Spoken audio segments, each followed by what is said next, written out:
एक सवाल है, क्या ईमानदारी हमेशा ही सबसे अच्छी नीति होती है, खासकर तब जब रास्ता मुश्किलों से भरा हो? चलिए आज एक ऐसी ही कहानी देखते हैं जो इसी सदियों पुराने सवाल की पड़ताल करती है। ये कहानी ना एक बहुत ही सीधे साधे वादे से शुरू होती है, पर यही वादा उस गधे के पक्के इरादों की नींव रखता है।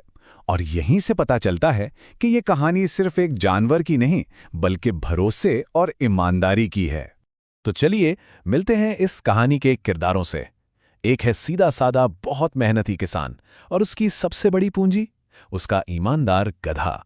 अच्छा, ये जो गधा है वो सिर्फ एक मेहनती जानवर नहीं है, वो वफादार है, एकदम साफ दिल का है और अपने मालिक को ना एक सच्चा साथी मानता है।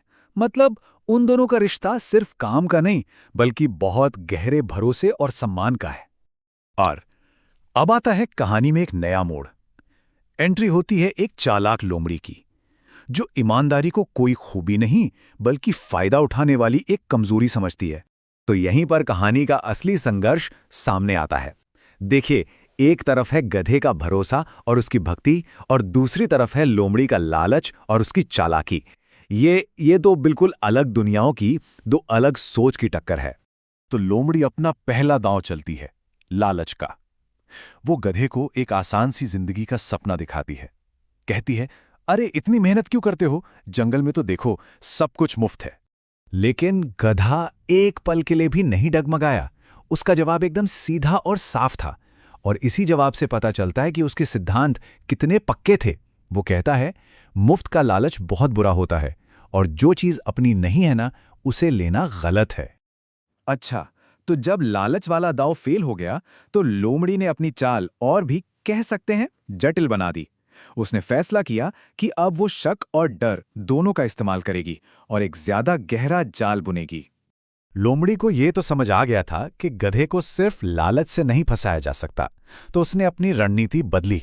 अब वो लालच के साथ डर को मिलाएगी, और इसके लिए वो एक नया और कहीं ज्यादा खतरनाक साथी चुनती है, एक ताकतवर भेड़िया। और यहीं पर लोमड़ी अपना सबसे चालाक दांव चलती है। वो गधे के मन में शक का बीज बोने की कोशिश करती है। धीरे से उसके कान में कहती है, सोचो, अगर कभी तुम बीमार पड़ गए तो क्या तुम्हारा मालिक तब भी तुम्हारी इतनी ही परवाह करेगा? गधे का जवाब सुनिए, वो सिर्फ एक जवाब नहीं है, बल्कि उसके पूरे चरित्र का निचोड़ है। उसकी वफादारी किसी मतलब पर नहीं, बल्कि एक बहुत गहरे अटूट सिद्धांत पर टिकी है। वो कहता है, सच्चा रिश्ता शक और लालच से नहीं चलता, वो तो भरोसे और ईमान से चलता है। अब जब कोई भी चाल काम नहीं आई, तो लोमड़ी और भेड़िया अपनी आखिरी और सबसे घटिया चाल चलते हैं।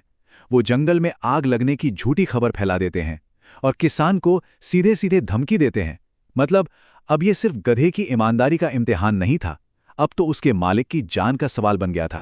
और ठीक उसी वक्त जब लोमड़ी और भेड़िए को लगता है कि वो जीत गए, कहानी में एक नई और निर्णायक शक्ति की एंट्री होती है। अब यहां से कहानी का पूरा रुख बदलने वाला है।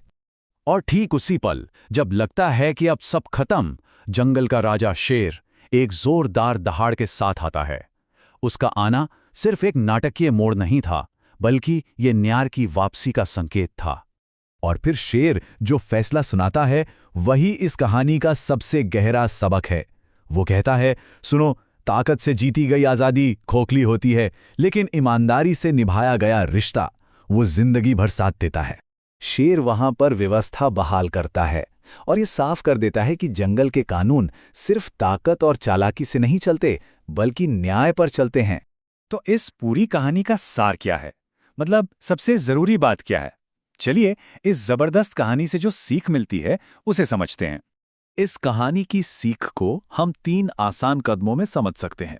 देखिए, ईमानदारी का जो रास्ता है उसे पहले लालच और शक से परखा जाता है, फिर वो डर और धोखे पर जीत हासिल करता है, और आखिर में वही सच्ची सुरक्षा और इज्जत दिलाता है।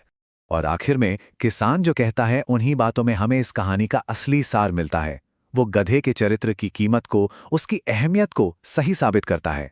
तो ये कहानी हमें एक बहुत गहरे सवाल के साथ छोड़ जाती है कि सच्चाई का रास्ता मुश्किल तो है, पर क्या आखिर में जीत हमेशा उसी की होती है?